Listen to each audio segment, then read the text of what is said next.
국민의힘 비례대표 조명희 의원 나오셔서 발언해 주시기 바랍니다.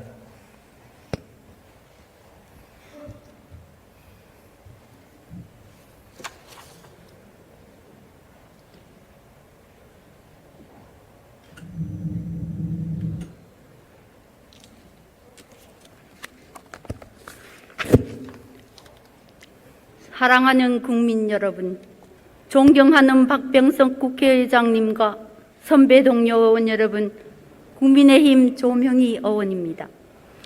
저는 위성정보공학을 전공한 과학기술인으로서 21대 국회에 들어왔습니다. 어정활동 6개월 만에 처음으로 오늘 무겁고 안타까운 마음으로 이 발언대에 섰습니다. 지금 우리 국민은 한 번도 경험해보지 못한 시린 겨울을 보내고 있습니다. 혹시나 코로나에 감염될까 동료와의 커피 한 잔도 불안한 직장인들, 사상 초유의 감염병 상황 속에서 아이 돌봄에 지친 부부들, 수능을 앞둔 수험생과 학부모들, 오늘 하루 손님이 몇 명이나 올까 매일 아침 걱정하는 자영업자들, 이렇게 코로나가 바꿔놓은 일상에 적용하기도 힘든데 3차 대학선 도중에 또다시 국민들은 살얼음판을 긋고 있습니다. 저는 오늘 과학기술인이자 보건복지위원회 한 사람으로서 코로나 방역과 관련하여 한 말씀 드리고자 합니다. 하루 확진자가 1,000명까지도 발생할 수 있다는 우려 가운데 정부는 2단계 플러스 알파라는 조치를 내놨습니다.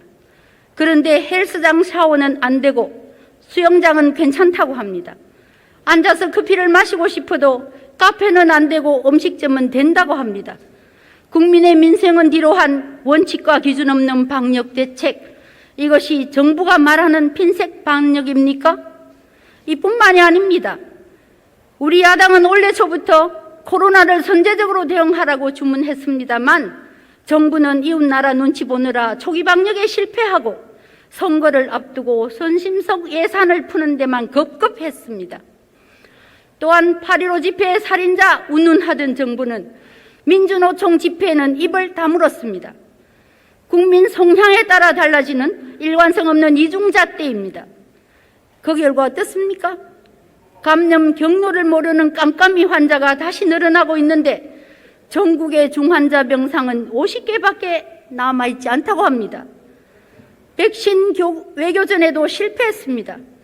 야당 제안에 떠밀려 부랴부랴 백신 구매를 위해 내년 예산 9천억 원을 정해겠지만 참으로 물량 확보가 걱정입니다. 이제 정부는 코로나 방역과 민생 경제 회복 두 마리 토끼를 잡아야 합니다. 더 늦기 전에 과학적 데이터와 민생 현장 기반의 방역 시스템으로 전환해야 합니다. 존경하는 선배 동료 의원 여러분, 코로나 디바이드, 이 말을 들어본 적이 있습니까? 코로나로 사회 양극화가 더욱 심해졌다는 말입니다. 화면에서 보듯이 코로나 넉 달 만에 국민 11만 명이 기초생활수급자로 추락했고 자영업을 비롯한 서비스 업종은 줄도산 위기에 처해 있습니다. 이를 위해 저는 민생을 위한 보다 촘촘한 방역체계 구축, 일명 스마트 그리드 방역 시스템을 구축해야 한다고 강력하게 주장하고 싶습니다. 화면을 봐주시기 바랍니다. 현재 정부의 대책은 정말 실효성이 매우 떨어집니다. 저는 지역을 좀 더 작은 단위, 그리드로 나누어서 주민생활과 현장 위주로 세분화하여 관리해야 한다고 생각합니다.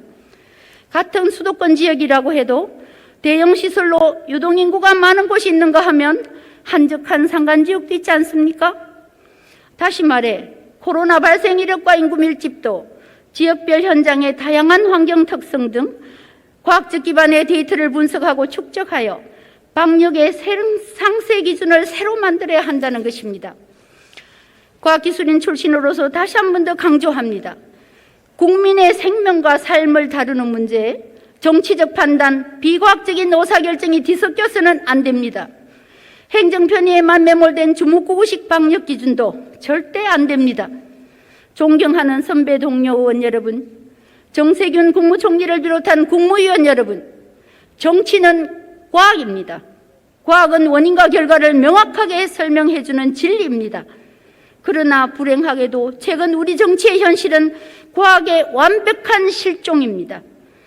정부가 자랑하는 K방역은 2015년 메르스 사태 등을 통해 축적해 놓은 과학적 기반의 데이터 덕분에 빛이 날 수 있었음을 기억하시고 부디 코로나 방역과 민생경제 회복 문제에 과학적으로 대응해 주시길 간곡히 바랍니다. 감사합니다.